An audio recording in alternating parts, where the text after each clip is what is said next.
I'm glad you remember this. Thank you so much, if I may, Ophia, for introducing me to a few of these people and presenting me to many others. As so many of you know, especially my friend here from North Carolina, still me from the last bet we made on the golf course. Have you learned how to play this? No, I'm glad. That's good.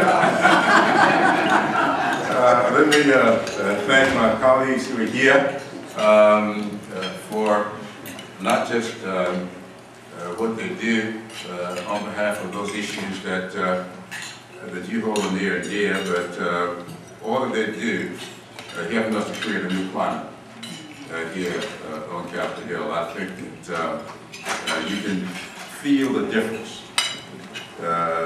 in the last couple of years that you've been here. Last year it was a little bit better, this year's even better. This afternoon we are going to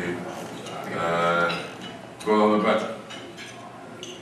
It's going to be a budget that will not please everybody.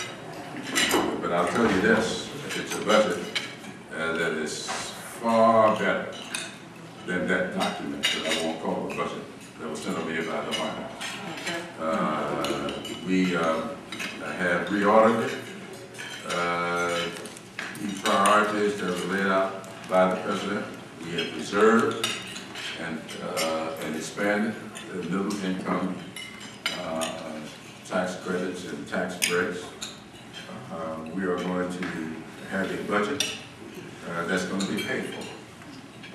We will not be adding to the deficit. We will come to surplus by 2012.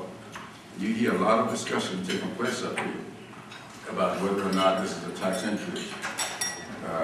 Laws, and you hear them saying, just listen, largest tax increase in the history of the country. You've heard that every year, and you're going to hear it again today. All we're doing is the Republicans, when they had charge of the budget, they decided that we would sunset these tax cuts in 2010, so we're going to let it happen. That's all. We're not going to increase anything. We're going to just let this thing sunset as it is, and we're going to use that money to continue improving the lives of those people that we continue to serve. I want to say one thing to you, and I apologize for not being able to stay for lunch, but I do have 2 other lunches, and I've had 3 breakfasts already. I had 5 receptions last night, and they were wondering this morning while I was moving a little slow. It says, you know, when you have 5 receptions, you have to drink through all 5. You tend to lose slow, Madam Chair. But I want to mention this to you, and I think my colleagues will agree. Most of us in the Congressional Black Caucus represent constituents that have, by design, been left out of the mainstream of our society. If you were to go back and look at all the research money that's proven, I'm going to give you one good example. You will see that we spend quite a bit of money on research. But if you want to find out who is doing the research on our communities, you find the money sitting in the Stanfords budgets. You find the money in those colleges and universities that we have limited access to. And I'm going to give you a good example. When I was sitting on the Appropriations Committee, I was sitting I used to sit on the Energy Water Development Committee.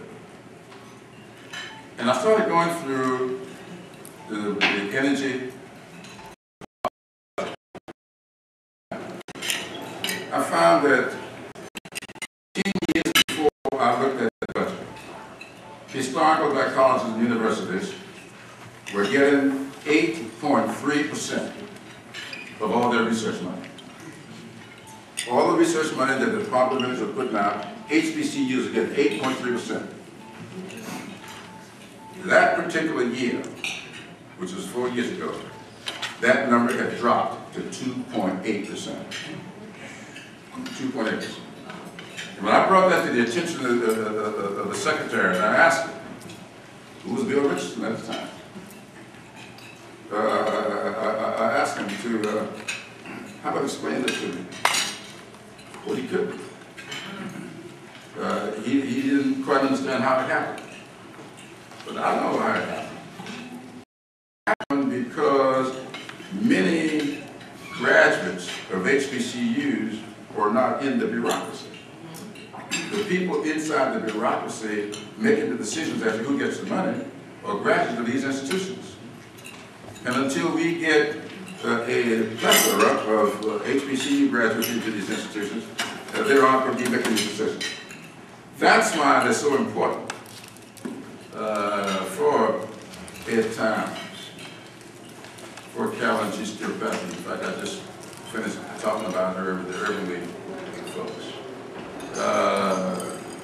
For the Holmes Norton, the Plum, the Watsons. That's why it's important for us to maintain the ability to direct funding to the communities that you all represent. I used to be in your business. Right on. You remember? And I found out that I could go broke quicker.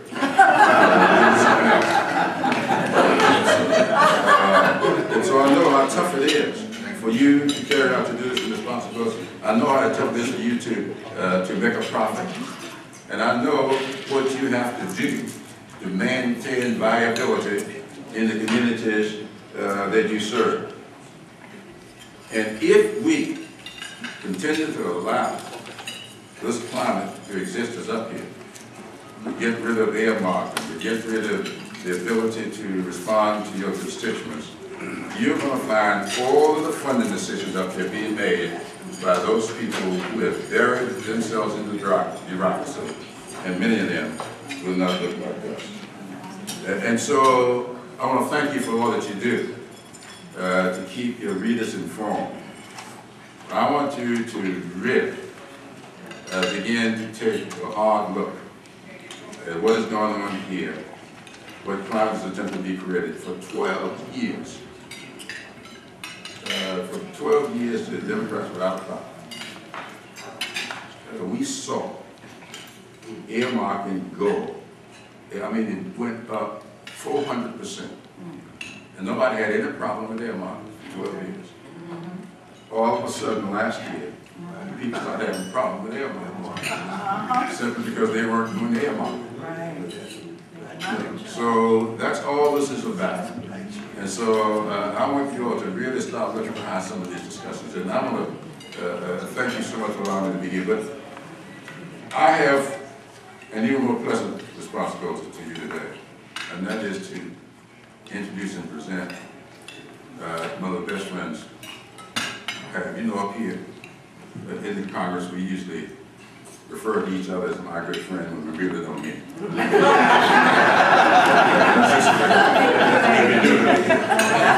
I've even said that about 8 times.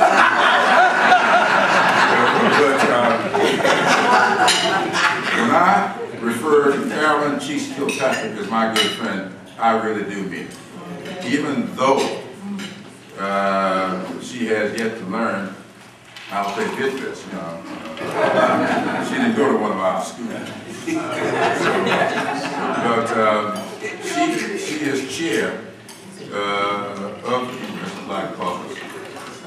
She has the kind of compassion, the kind of sensitivity, the kind of skill levels that make her not just a good chair at our meeting, not just a good spokesperson as we go around the country. And I was down in Florida with her 2 weeks ago.